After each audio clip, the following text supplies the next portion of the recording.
Bonjour, alors il y a quelque temps je vous avais parlé de Galvion avec le robot héros de cette série japonaise qu'on n'a jamais eu en France, qui est donc le Galvion.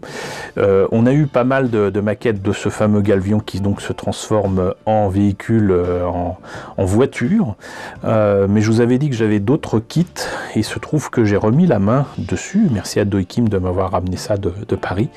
Et donc aujourd'hui je vous propose de découvrir le Metal Battler Lagdoll. Voilà, donc visiblement vous le voyez, c'est un mecha, s'il est transformable, qui doit pas ressembler à grand chose, qui fait vraiment mecha de base. L'illustration, pour sympathique qu'elle soit, ne permet pas de mettre vraiment en valeur le méga design, je le trouve assez moyen, mais bon, moi ça m'intéressait de voir il y a longtemps ce que donnaient ces kits, parce que j'avais eu un aperçu de ce qui existait autour de Galvion, mais je ne connaissais que le Galvion, donc je voulais voir ce que ça donnait. Et il y a des années de ça, on pouvait trouver ça quand même pas cher, et je me suis pas gêné pour m'en fournir quelques-uns. Donc ce Lagdoll est au 1,72. C'est un kit de Harry, on a de quoi avoir un peu peur. C'est pas du LS, c'est pas du MI, c'est donc du Harry.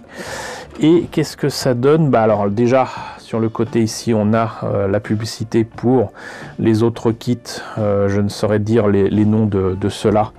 Mais en tout cas, ici, on a le Galvion que je vous ai déjà présenté à différentes échelles. J'en ai même encore quelques-uns à montrer. Et ici, on a juste donc le Mecha Design avec quelques dessins au trait. C'est tout, pas d'image du modèle monté et peint. Et là, peut-être quelque chose qui démontrerait que je l'ai acheté peut-être à des Italiens qui étaient au salon de la maquette à Paris il y a plus de 20 ans. Je ne sais pas, je ne sais plus. Mais bon, on a vu la boîte, on va voir maintenant ce qu'il y a à l'intérieur.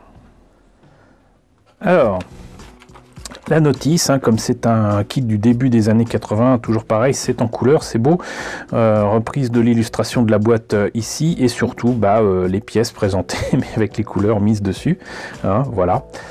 Ce qui est assez étonnant, c'est que là, donc, on a la présentation d'une grappe avec des pièces caoutchouteuses, mais là, elle est présentée en gris, alors qu'elle est en noir ici. Donc pas grand-chose en termes de pièces déjà.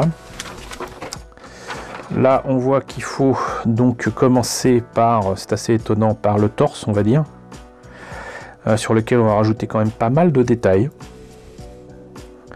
Ici, ensuite, on a le travail des bras avec, encore une fois, les pièces à l'ancienne. Donc, chacune des pièces doit être collée et poncée pour enlever donc la jointure disgracieuse. Là, on a les jambes, pareil, même réflexion que ce soit pour les pieds, les cuisses ou quoi.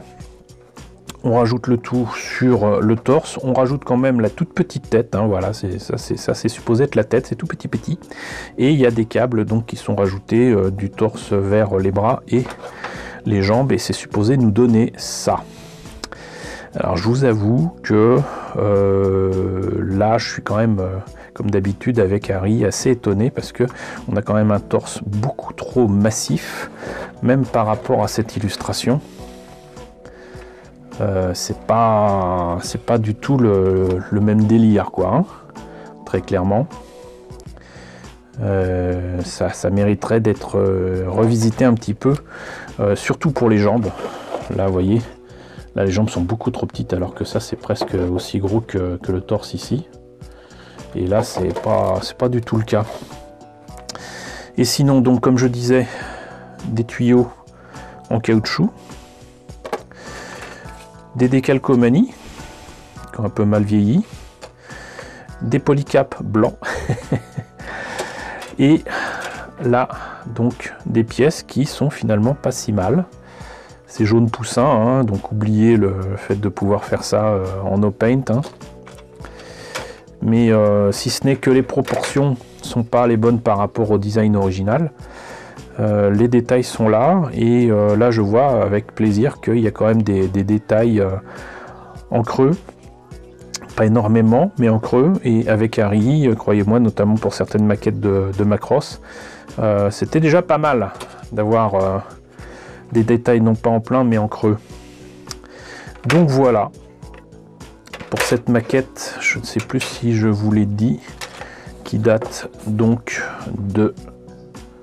Bon bah en fait c'est marqué nulle part, donc je vous dis ça de mémoire. Il semble que c'est de 84, 83, 84 logiquement, puisqu'on a eu ça en France à partir de 1985 avec Soklen. Donc c'est vraiment début des années 80. Voilà, et ben écoutez, c'était le lac Dole. Voilà, de la gamme de la série Galvion. J'espère que la présentation de ce vieux kit vintage au 1.72 vous a intéressé. N'hésitez pas à me dire ce qu'il en est dans la section commentaires. N'hésitez pas à liker, c'est très important. N'hésitez pas à partager. N'hésitez pas à vous abonner si ce n'est pas déjà le cas. Coucou aux nombreux abonnés qui nous ont rejoints ces derniers temps. Bienvenue ici. Coucou aux grands anciens qui me suivent depuis 5 ans. Merci à tous de votre fidélité. Merci à tous de votre soutien sur Tipeee et sur Paypal. Surtout, prenez soin de vous. Je vous laisse avec la liste des contributeurs de la chaîne. Je vous dis à très bientôt pour la présentation, c'est promis, d'un nouveau kit Galvion.